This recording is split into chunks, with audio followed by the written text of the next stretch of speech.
इस पुस्तक में संकलित गीत नामक शीर्षक से कुछ उनके पद हैं जिनको हम पढ़ेंगे और उनका व्याख्या समझेंगे। दूसरी बात मैं सभी विद्यार्थियों से कहना चाहूँगा कि विद्यार्थियों, जो भी आप देख रहे हैं, जो भी इसे समझ रहे हैं, जो भी पढ़ने वाले हैं, जो भी सुनने वाले हैं, वे सभी से मेरी बात गुजारिश है कि जब तक आप पूरा नहीं सुनेंगे, अंत तक नहीं सुनेंगे, अंत वीडियो नहीं देखेंगे तो समझ में नहीं आएगा। क्योंकि 4 मिनट वीडियो खोल के देखने से कोई लाभ होने वाला नहीं है। तो किसी चीज़ को जब हम पूरा नहीं सुनेंगे, पूरा नहीं देखेंगे तो लाभ नहीं मिलता है। और देखिए, यूँ तो आपने बहुत सारी क्लासें देखी होंगी, लेकिन आपको यहाँ जो मैं पढ़ा रहा हूँ वो टू दी पॉइंट आपको लेके चलता हूँ मैं।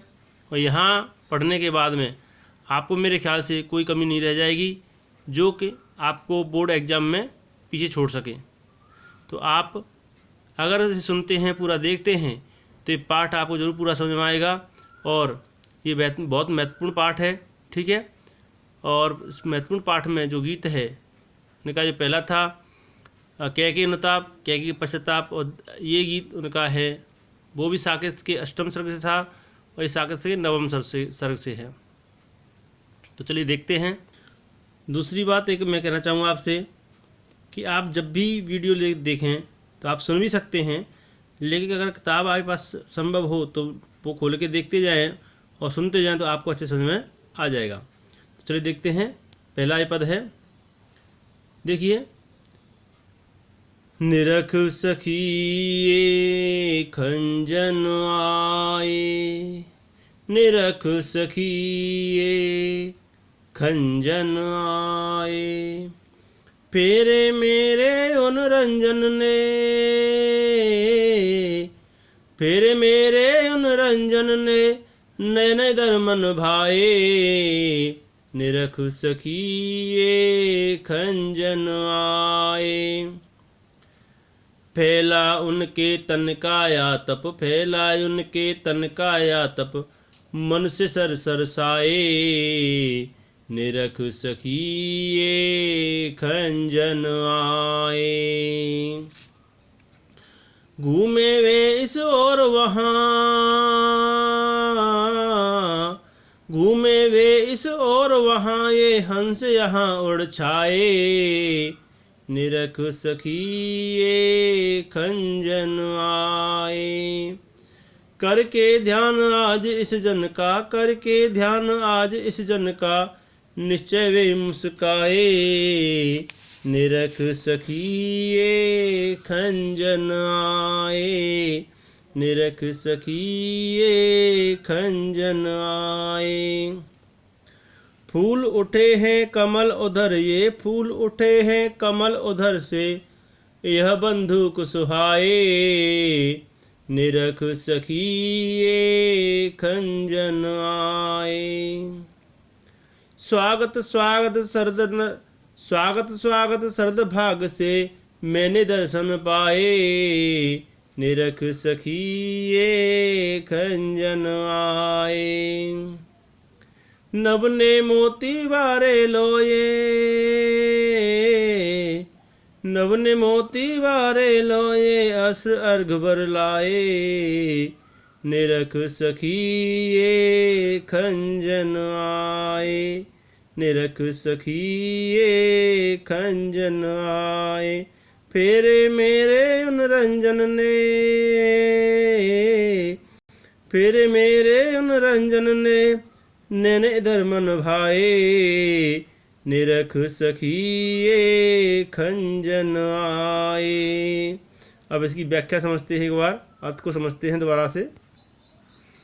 तो इसमें ये जो पद है ये साकेत के गुप्त जी द्वारा लिखित साकेत महाकाव्य के उनके नवम सर्ग से काव्यांजलि में संकलित किया गया है, ठीक है। तो ये जो प्रसंग इसमें कब का है, देखिए प्रसंग ये होगा इसमें कि वर्षा ऋतु समाप्त हो चुकी है और शीत ऋतु का आरंभ हो रहा है, प्रारंभ हो रहा है, ठीक है, आगमन हो रहा है, शीत ऋतु का आगमन हो रहा है। और इधर उर्मिला जो कि लक्ष्मण जी भगवान राम के साथ वन चले गए थे, तो गृहिणी उर्मिला का यहाँ पर उन्होंने चित्रांकन किया है। तो यहाँ प्रसंग है कि वर्षा समाप्त हो चुकी है, शरद ऋतु का आगमन हो रहा है और गृहिणी उर्मिला इस शरद ऋतु का स्वागत करते हुए कहती है क्या? व्याख्या में देखते हैं कि निरख सखी ये खंजन आए। हे देखो सखी, निरख कहते हैं देखना, निरख माने देखना, और रंजन कहते हैं आनंद देने वाले, आनंद देने वाले। ठीक है, इसमें कुछ शब्द हैं और इसमें तीसरी लाइन में शब्द है आतप। आतप होती है गर्मी। ठीक है, और सर मान होता है सरोवर, सर आया है सरोवर। ठीक है, और इसमें शब्द आया है 5वीं लाइन में बंदूक। ये प्रकाश का लाल रंग का एक फूल होता है। ठीक है, तो ये कुछ शब्द हैं। और इसमें एक शब्द आया है सरसाई, सरसाई प्रसन्नता। ठीक है, या स्निग्धता। ठीक है, तो अब देखते हैं इसका अर्थ। निरख सखी ये खंजन आए, देखो सखी ये खंजन पक्षी आ गए हैं और मुझको ऐसा लगता है जैसे मुझे आनंद देने वाले मेरे प्रियतम अर्थात मेरे पति लक्ष्मण जी ने इन खंजन पक्षियों के रूप में मुझे सुंदर लगने वाले अपने सुंदर नेत्रों को इधर इधर घुमा दिया है। अर्थात उन्होंने मुझे याद करके, स्मरण करके मेरी ओर देखा है। ठीक है, फैला उनके तन का आतप, उनके शरीर की गर्मी। ठीक है, फैला उनके मन का तन का आतप, मन से सरसाए, और चारों ओर धूप के रूप में मेरे प्रीतम के शरीर की गर्मी, यानी शरीर की गर्मी फैली हुई है। अर्थात कहने का भाव क्या है कि मेरे प्रिय लक्ष्मण जी की तपस्या के कारण उत्पन्न गर्मी जो चारों ओर फैली हुई है, और उनके मन की सरसता या स्निग्धता, या सरसता और स्निग्धता ऐसे भी बोल सकते हैं, सरसता और स्निग्धता के कारण सरोवर, यानी सरोवर कहते हैं सर माने सरोवर, सरोवर है ना, सर माने सरोवर कमल के फूलों से खुलटे, यानी तालाब में जो सरोवर में मानो फूल खिल उठे हैं। कहने का भाव क्या है कि कमलों से भरे हुए तालाब को देखकर या सरोवर को देखकर मेरा जो मन है वो प्रसन्न हो उठा है, और ऐसे लगता है मानो उसे प्रियतम के सरस स्निग्ध जो शरीर है उसकी समीपता प्राप्त हो गई है। ठीक है, और करके ध्यान आज इस जन का निश्चय वे मुस्काए। अर्थात उन्होंने मेरी याद की है, मुझे याद किया है, मुझे याद करके वे अवश्य ही मुस्कुराए होंगे। तभी तो क्या उठे हैं कि फूल उठे हैं कमल अधर से यह बंदूक सुहाए। तभी तो यहाँ ये कमल खिलने लगे हैं या खिल उठे हैं, और लाल रंग के ये जो लाल रंग के फूल हैं बंदूक के, ये मेरे प्रिय के अधरों के समान, मेरे प्रिय के लाल अधरों के समान सुंदर लग रहे हैं, उनके होठों के समान। अधर कहते हैं होठों को ना। फिर कहती हैं स्वागत स्वागत शरद भाग्य से मैंने दर्शन पाए। हे शरद ऋतु तुम्हारा स्वागत है, क्योंकि मैंने बड़े भाग्य से आज तुम्हारे दर्शन प्राप्त कर लिए हैं। और नवने मोती वारे लोए। देखिए शरद ऋतु में ओस पड़ती है, तो ओस की बूंदों का यहाँ मानवीकरण किया गया है। तो क्या है, ओस की बूंदों रूप में असंख्य मोती मानो आकाश ने निछावर कर दिए हैं, और लो ये अस अर्घ भर लाए, और ये मेरे जो नेत्र हैं ये तुम्हारे स्वागत के लिए मानो अश्रु रूपी अर्घ लेकर के आ गए हैं। अर्थात अर्घ रूपी अश्रु तुम्हारे लिए प्रस्तुत कर रहे हैं। समझ में आ गया होगा, ठीक है। तो अब आगे का पद देखते हैं। देखिए, इसमें एक चीज़ बताना चाहूँगा मैं आपको कि यह जो गीत है इसमें जो कलात्मक सौंदर्य है उसकी बहुत सुंदर भावव्यंजना हुई है, ठीक है। उसकी भाषा जो है शुद्ध परिष्कृत खड़ी बोली है, ठीक है। और शैली इसमें मुक्तक और अलंकार इसमें हेतु प्रेक्षा और रूपक अलंकार है। रस वियोग श्रृंगार विप्रलम श्रृंगार, गुण माधुर्य और छंद गेय पद बोलते हैं इसको, गेय पद, और शब्द शक्ति लक्षणा एवं व्यंजना, ठीक है। ये आपका काव्य सुंदर हो गया। अब हम आगे का पद देखते हैं, ठीक है। तो अब ये अगली पंक्तियाँ, शिशिर न फिर गिरबन में, शिशिर न फिर गिरबन में, शिशिर न फिर गिरबन में, जितना मांगे पतझड़ दूंगी मैं निज नंदन में, शिशिर न फिर गिरबन में, शिशिर न फिर गिरबन में, जितना मांगे पतझड़ दूंगी, जितना मांगे पतझड़ दूंगी मैं इस निज नंदन में, मैं इस निज नंदन में, कितना कंपन तुझे चाहिए,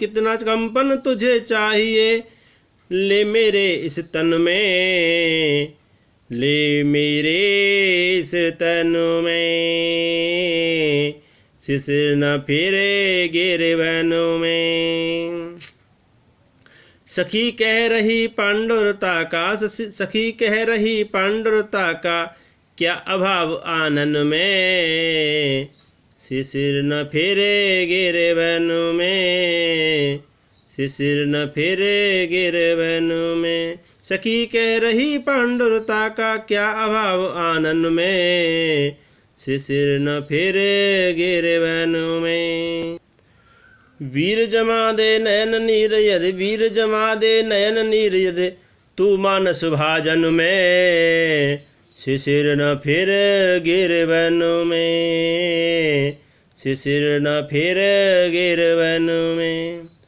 तो मोती सा मैं अकिंचना, तो मोती सा मैं अकिंचना, रखूं उसको मन में, रखूं उसको मन में, शिशिर न फिर गिरबन में, हंसी गई रो भी न सकूं मैं, हंसी गई रो भी न सकूं मैं, अपने इस जीवन में, अपने इस जीवन में, तो उत्कंठा है देखूं फिर, तो उत्कंठा है देखूं फिर क्या हो भाव भुवन में, शिशिर न फिर गिरबन में, अरे हंसी गई रो भी न सकूं मैं, हंसी गई रो भी न सकूं मैं, अपने इस जीवन में, शिशिर न फिर गिरबन में, तो उत्कंठा देखूं फिर क्या होए भाव भुवन में, शिशिर न फिर गिरबन में, शिशिर न फिर गिरबन में।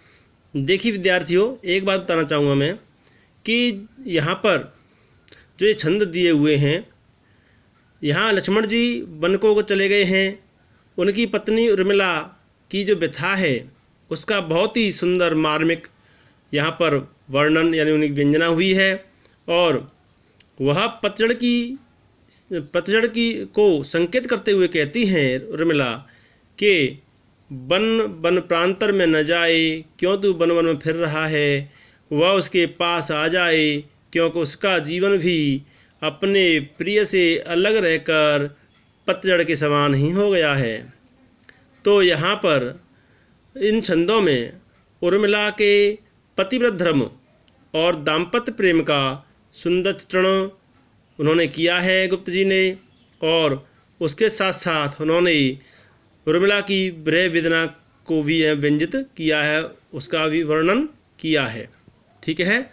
तो यहाँ देखिए इसमें क्या है, यहाँ उर्मिला विरह से व्याकुल प्रस्तुत पंक्तियों में पीड़ित उर्मिला शिशिर ऋतु को संबोधित करते हुए कहती हैं। देखिए शिशिर ऋतु जो है, यहाँ पर जो उर्मिला हैं उन्होंने क्या कहा है कि शिशिर न फिर गिर वन में। उर्मिला कहती हैं कि हे शिशिर ऋतु, मैं तुमसे प्रार्थना करती हूँ कि तुम गिर कहते हैं पर्वत, गिर दिख रहा है, गिर वन यानी वन माने वन जंगल। हे शिशिर ऋतु, तू पर्वतों में और जंगलों में या वनों में मत घूम, क्यों तुझे जितना भी पतझड़ चाहिए, क्योंकि शिशिर ऋतु में पतझड़ होता है, पत्ते पीले पड़े झड़ जाते हैं, तो जितना तुझे पतझड़ की आवश्यकता हो, अर्थात जितने पत्ते चाहे वे सारे, तुम जितने पत्ते चाहो वो सारे मैं तुम्हें अपने इस शरीर रूपी नंदन वन से दूंगी, अर्थात अपने नंदन वन के समान इस शरीर से ही दे दूंगी मैं तुम्हें निज नंदन। ठीक है, नंदन वन देवताओं का था। ठीक है, तो यहाँ पर मैं अपने शरीर रूपी वन से ही तुम्हें वो पतझड़ दे दूंगी, तुम गिर प्रांतर में क्यों घूम रहे हो। ठीक है, और कहने का भाव क्या है कि पतझड़ में वृक्षों के पीले पत्ते झड़ जाते हैं और उर्मिला अपने शरीर के विभिन्न अंगों को ही पत्तों के रूप में यहाँ पर क्या कर रही हैं, प्रस्तुत कर रही हैं। समझ आ रहा है। और दूसरी बात ये कि वियोग के कारण उनके शरीर के सारे अंग शिथिल हो गए हैं, पीले पड़ गए हैं, अर्थात पत्तों के समान पीले होकर के नष्ट होते जा रहे हैं, क्योंकि उर्मिला इस समय अपने पति के विरह में व्याकुल हैं। ठीक है, ये तो इसलिए वो कहती हैं, आगे क्या कहती हैं, कितना कंपन तुझे चाहिए। वो कहती हैं यदि तुझे दूसरों को तू कपाता है कि ससुर में लोग कांपते हैं, तो तुझे दूसरों को कपाना ही अच्छा लगता है, तो जितनी भी कपकपी तुझे चाहिए वह मेरे इस शरीर से ही ले ले। क्योंकि कहने का भाव क्या है कि मैं प्रिय के विरह के कारण इस शीत में निरंतर कांपती रहती हूँ। सुना रहा है, तो इसलिए तुझे जितनी कपकपी चाहिए वह तू मेरे शरीर से ही प्राप्त कर ले। और क्या कह रही हैं, सखी कह रही पांडुरता का क्या अभाव आनंद में। पांडुरता कहते हैं पीलेपन को, नंदन कहते हैं, मैंने बताया देवताओं का वन बताया था, यानी इंद्र का जो उद्यान है उसको नंदनवन कहते हैं। ठीक है, नंदनवन आप देखिए नंदनवन लिखा हुआ है इसमें। ठीक है, और मानस भाजन वो इसमें शब्द आएगा आगे। ठीक है, वो बताऊंगा मैं आपको। तो यहाँ पर ये कहती हैं कि सखी कह रही पांडुरता का क्या भाव आनंद, मेरी सखी मुझे बता रही है, उर्मिला कहती हैं कि ये तुझे पीलापन अधिक पसंद है, तो तू मेरे मुख से ही प्राप्त कर ले।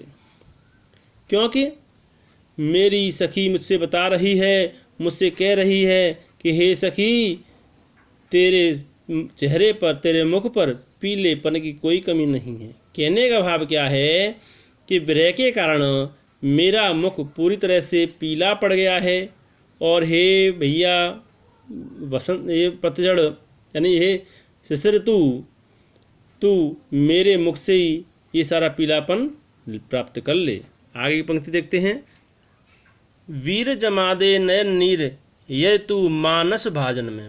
भाजन कहते हैं बर्तन को,